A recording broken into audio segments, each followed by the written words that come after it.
जिस समय मणि प्रदान की तो ये मणि कोई साधारण नहीं थे।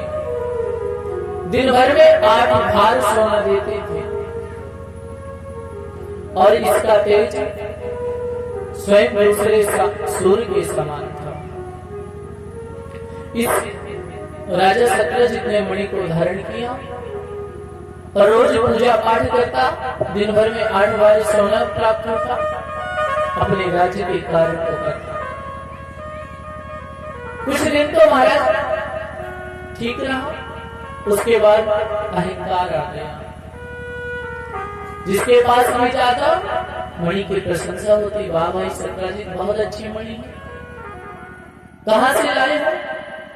हंस के कहते, अरे मणि कोई ऐसे थोड़ी मिली है। कैसे मिली है? भगवान सूर्य का मैं परम सेवक हूँ। भगवान सूर्य ने दर्शन दिए और दर्शन दे करके आशीर्वाद स्वरूप में मणि प्रदान की। ऐसे थोड़ी मणि मिली है। तो इसी वाहवाही के चक्कर में एक दिन गया भगवान द्वारकाधीश के पास। भगवान के दरबार पे जब गया, कई मंत्रियों ने तो अपना स्थान छोड़ दिया, खड़े हो गए। भगवान ने कहा, खड़े क्यों हो रहे हो? बतलाया भी प्रभु, आज लग रहा है कि साक्षात सूर्य नारायण आपके दर्शन के लिए आ रहे हैं, आपकी सेवा के लिए आ रहे हैं। भगवान मुस्कुराए, बोले, अरे तुम लोग बैठ जाओ, ये कोई सूर्य नारायण नहीं आ रहे हैं। कौन आ रहा है? बोले, मणि के मद में चूर चूर सत्यजित आ रहा है। सब बैठ गए, यथा स्थान दिया। अतिथि देवो भव, इस अनुसार खूब जलपान का ख्याल रखा। और जब लौटने लगा सत्यजित, तो भगवान के द्वारिकापुरी में निवास करने वाले किसी गोपगण ने कहा कि भैया ये तुम्हारी मणि बहुत सुंदर है, बहुत देदीप्यमान है, बहुत तेजोप्यमान है। सत्यजित ने कहा, ऐसे थोड़ी मिली है, भगवान की मेरे परम सेवा की है, सूर्य भगवान मुझमें बहुत प्रसन्न हुए हैं, तो दर्शन दिया और परिणामक स्वरूप ये मणि प्रदान की। अब तो महाराज धीरे धीरे बात और कहती गोपगणों ने, बोले भैया मणि तो बहुत सुंदर है। बोले हाँ है। बोले यदि ये मणि हमारे भगवान द्वारकाधीश के गले में पड़ी होती तो इसकी शोभा और भी बढ़ जाती। अब कोई नई गाड़ी लाया हो, उससे कहे तो भैया ये तुम्हारे ऊपर नहीं जमते, शायद हम लिए होते तो ये और भी अच्छे लगते, तो तुरंत झगड़ा तैयार है कि नहीं? है ना? तुरंत ही झगड़ा हो जाएगा। सत्यजित को बहुत बुरा लगा, अरे मेरी मणि की कामना रखता है द्वारकाधीश, भगवान बना बैठा है। घर में गया, बतलाया कि देखो तो भगवान बना बैठा है, लोभ कितना, इतनी सी मणि पे। एक दिन मणि को उतार के रख दिया। इसका छोटा भाई था प्रसेन। प्रसेन ने कहा, महाराज आप रोज मणि धारण करते हो, रोज जाते हो, आज मैं भी देखूं ये मणि कैसी लगती है, मैं पहन के देखूं।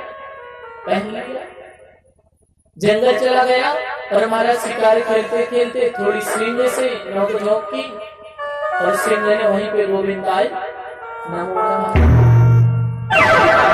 अब प्रसेन बड़े रहे, सिंह ने उस मणि को दबाया, वन में निकला तो वन में ऐसा लगता था जैसे सूर्य भगवान आकाश में रहने वाले इस जंगल में आ गया, इतना प्रकाश था मणि। सिंह ने मुंह में दबाई और महाराज निकलता गया वन में।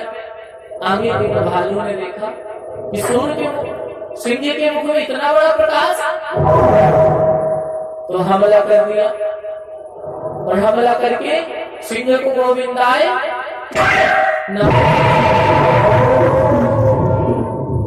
नमो नमः किया और मणि को उठाया, ले गए अपनी गुफा में। और हम उस भालू में एक कन्या भी थी, उस कन्या को मणि को दे दिया। आगे प्रसंग आएगा भालू को। बहुत दिन हो गए, सत्यजित का भाई लौट के घर नहीं पहुंचा। विचार किया, मेरा भाई इतने दिन से नहीं आया, इतने दिन शिकार खेल रहा है क्या? तो कहते हैं जिसका धन जाता है कभी कभी धर्म भी डगमगा जाता है ना? संदेह किसके ऊपर हो जाए कोई निश्चित नहीं। विचार किया कहीं भगवान कृष्ण ने मरवा तो नहीं दिया। तो एक उपाय बनाया, अपनी श्रीमती जी को बुला करके कह दिया। क्या कहा कि सुनो, प्रायः कृष्णेन निहतो मणिग्रीवो वनं गतः। और क्या कहा, भ्राता मामेति तच्छ्रुत्वा कर्णे कर्णे से पुंजरः। बतलाया कि सुनो, प्रायः कृष्ण ही नहीं तो हमारा जो भाई गया है वन में, बहुत दिन से गया है, उसका पता नहीं चल रहा है और मणि को पहन के गया था। तो क्या बोले, ऐसा लग रहा है जैसे द्वारकाधीश ने मेरे भाई को मरवा दिया हो। और देखो तो भगवान बना बैठा है, अरे उसका तो जीवन ही चोरी में गया है, झूठ बोलने में गया है। और एक बात और कहना कि एक काम करना, ये बात किसी से बताना नहीं। क्यों? कोई प्रमाण नहीं मिला, सबसे बड़ा राजा है, बिना प्रमाण की बात कहेंगे तो झगड़ा होने का खतरा है। तो एक काम करना, किसी से बताना नहीं। अब यदि माताओं को कोई बात बताते हैं ना, तो कहते हैं ना, श्राप के कारण कोई बात रुक नहीं पाती। माताओं को कोई बात बता दो, ये कोई गलत बात नहीं। यदि आपने किसी बात को बताकर के ये कह दिया कि ये बात किसी से ना बताना, तो फिर बहुत बड़ी गलती करती है। क्योंकि माताएं सोचती रहती है, भगवान ये बात तो हमें किसी से बताने नहीं, कुछ भी हो जाए ये बात तो बताने नहीं, है ना? ऐसे सोचते हो ना आप लोग। क्या करें, माता का स्वभाव इतना दीन होता है, इतना करुणामय स्वभाव होता है माताओं का कि अगर दुश्मन भी झूठे मोटे आंसू बहा के बैठ जाए और कह दे कि अपने घर का राज बता दो, तो उसके आंसू को देख करके पूरा राज बता देंगे, बाद में चाहे जो कुछ हो जाए। माता का स्वभाव है ना, माता तो बहुत निर्मल होती है। सत्यजित की श्रीमती जी ने कहा कि जैसे आपने मुझसे कहा, मैं तो किसी से कह ही नहीं सकती। अब कुछ दिन